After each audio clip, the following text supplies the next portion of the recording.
Hello everyone, today we'll be going over the side cap tutorial. Begin by clicking IPS as your unit of measurement. Now click the top plane. We'll be creating a circle from the origin.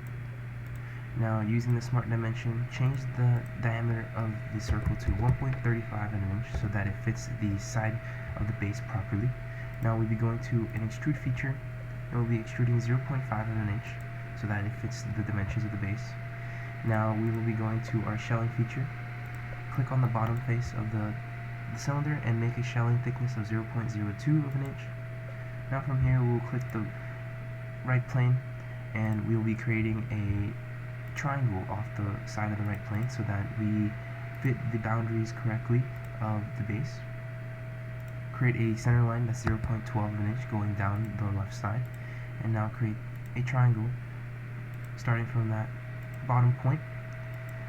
Now you delete the original center line, go to the mirror entities feature and select the lines creating your triangle, and we will mirror about the front plane. Click select.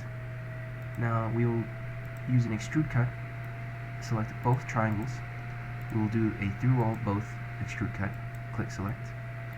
Now click the top face of your cap. Using the circle feature, we will create a circle. Now, using the Smart Dimension feature, we will change the diameter to 1 inch so that this fits the center shaft properly. And now, finally, use the Extrude Cut feature, and we will create a through-all cut, and that completes the side cap.